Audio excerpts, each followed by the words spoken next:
आज के मुख्य समाचार।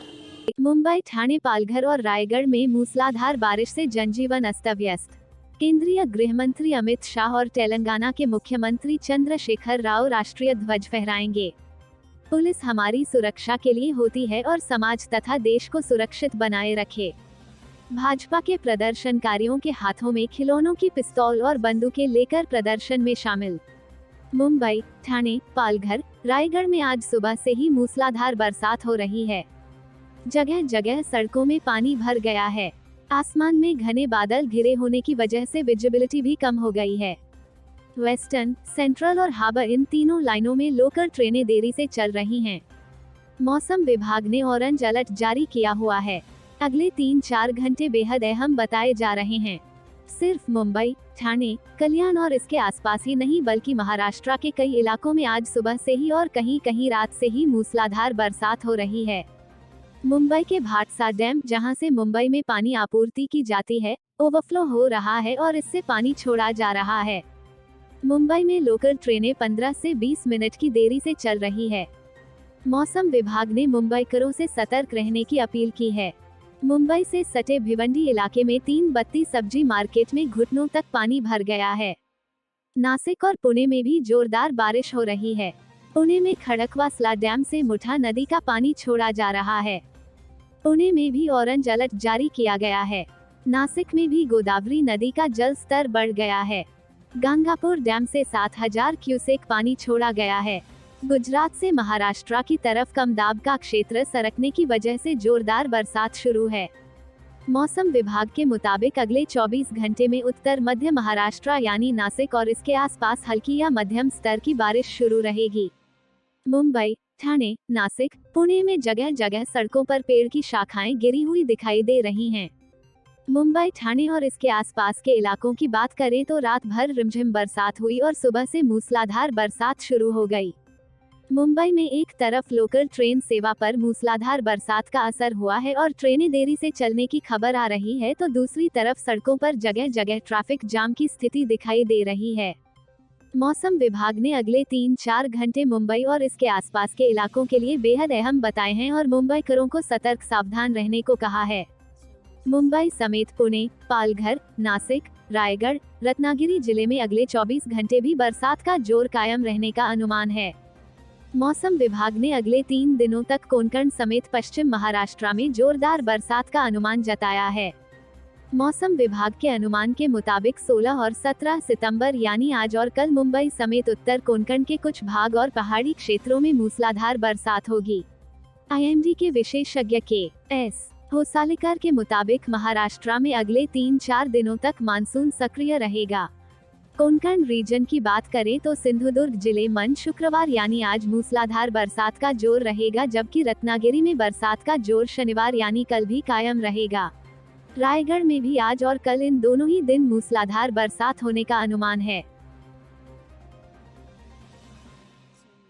मुंबई, केंद्रीय गृह मंत्री अमित शाह और तेलंगाना के मुख्यमंत्री के चंद्रशेखर राव दोनों शनिवार को हैदराबाद में अलग अलग 17 सितंबर समारोह में राष्ट्रीय ध्वज फहराएंगे।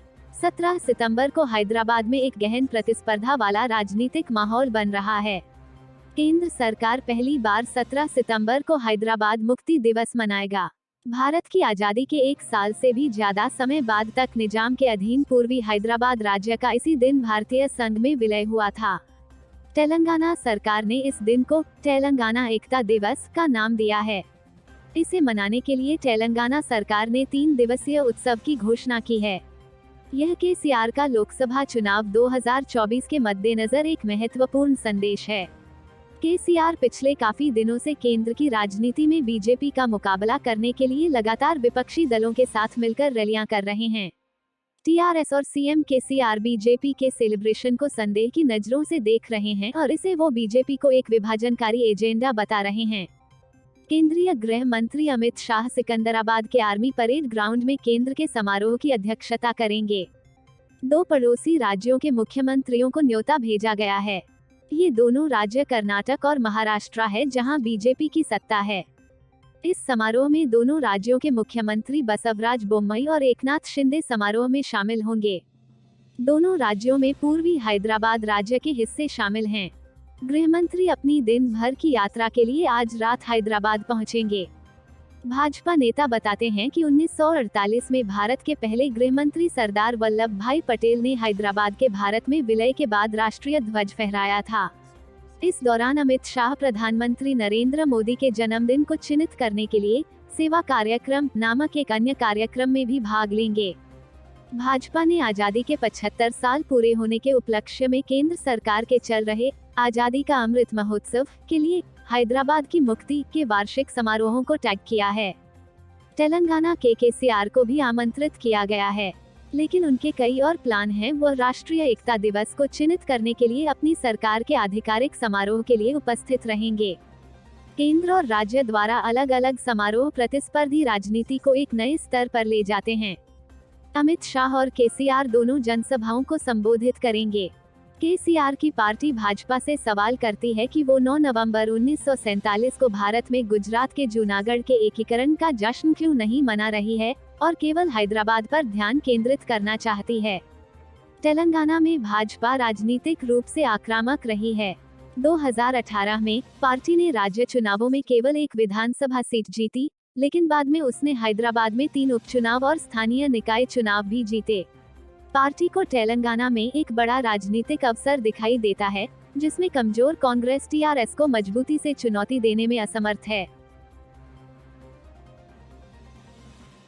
मुंबई, एक एनकाउंटर को ऐसी स्थिति के रूप में परिभाषित किया जा सकता है कि जब एक गैंगस्टर को घेर लिया जाता है और उसे आत्मसमर्पण करने के लिए कहा जाता है, तो जाहिर तौर पर वो पुलिस पर हमला करता है या भागने की कोशिश करता है और जवाबी कार्रवाई में पुलिस उस पर गोली चला देती है।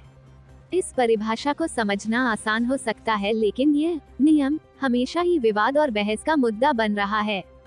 जहां कुछ लोग एनकाउंटर स्पेशलिस्ट को हीरो मानते हैं, तो वहीं कुछ उन्हें मानवाधिकारों का उल्लंघन करने वाले के रूप में देखते हैं। विश्व के लिए बेहद महत्वपूर्ण घटनाक्रम, पीएम मोदी के हाथों भारत में होगी चीता युग की वापसी कार्यक्रम पर एक नजर। पुलिस हमारी सुरक्षा के लिए होती है और समाज तथा देश को सुरक्षित बनाए रखने के लिए पुलिस हर वो काम करती है जो सही और देशहित में होता है। कई बार पुलिस को कानून से ऊपर उठकर खूंखार अपराधियों का एनकाउंटर करना पड़ता है। हमारे देश में ऐसे बहुत सारे पुलिस ऑफिसर्स हैं जिन्होंने समय समय पर खतरनाक अपराधियों का एनकाउंटर करके समाज को सुरक्षित किया है। राष्ट्रीय मानवाधिकार आयोग (NHRC) ने अपनी 2018-19 की वार्षिक रिपोर्ट में खुलासा किया कि उस साल पुलिस मुठभेड़ों में 164 मौतें हुई। साल 2013-14 से 2018-19 तक के 5 सालों में सालाना मुठभेड़ में मरने वालों की संख्या क्रमशः 137, 188, 179, 169 और 164 थी। NHRC के रिपोर्ट के अनुसार उत्तर प्रदेश में पुलिस मुठभेड़ में सबसे ज्यादा 23 मौतें हुई। इसके बाद असम 23, महाराष्ट्र 11, मेघालय 7 और मणिपुर 5 में मौतें हुई। जहां कथित पुलिस मुठभेड़ में हुई मौतों पर 158 मामले दर्ज किए गए थे, वहीं NHRC की जांच के बाद केवल 98 को ही मुठभेड़ माना गया था। ये बताता है कि हमारे देश में कानून के जरिए लंबे और थकाऊ इंसाफ पर तुरंत और हिंसक न्याय ज्यादा प्रभावी होती जा रही है। एक तरफ तो हमें कुछ मामलों में एनकाउंटर देखकर खुशी होती है, तो कुछ मामलों में देखकर संविधान और न्याय प्रक्रिया का गला घोटते देख निराशा सी होती है। पर इसमें भी देश की जनता का दोष नहीं है, वो देश की न्यायिक व्यवस्था में भरोसा नहीं कर पा रहे हैं। इसलिए कुछ जघन्य मामलों में एनकाउंटर के जरिए त्वरित कार्रवाई से उन्हें भरोसा कायम रखने में मदद मिलती। मुंबई, भाजपा के नाबान अभियान के दौरान भाजपा समर्थकों पर पुलिस की कार्रवाई और समर्थकों को गिरफ्तार करने के विरोध में शुक्रवार को भाजपा समर्थकों ने कोलकाता सहित राज्य के विभिन्न थानों के सामने प्रदर्शन किया। बंगाल युवा मोर्चा के अध्यक्ष डॉक्टर इंद्रनील खान के नेतृत्व में समर्थकों ने पुलिस और तृणमूल कांग्रेस नेताओं के खिलाफ जमकर नारेबाजी की। कोलकाता में थाने के सामने प्रदर्शन कर रहे भाजपा युवा मोर्चा के कार्यकर्ताओं ने टीएमसी चोर के नारे लगाए और प्रदर्शनकारियों के हाथों में खिलौने की पिस्तौल और बंदूकें थीं। वे नकली बंदूक और रिवॉल्वर लेकर प्रदर्शन करते दिखे। बता दें कि भाजपा अखिल भारतीय अध्यक्ष जेपी नड्डा ने नबान अभियान के दिन पुलिस की भूमिका को लेकर एक जांच कमेटी का गठन किया है और कलकत्ता हाई कोर्ट ने भाजपा समर्थकों की गिरफ्तारी को लेकर राज्य सरकार से रिपोर्ट तलब की है। Bureau report, Mumbai.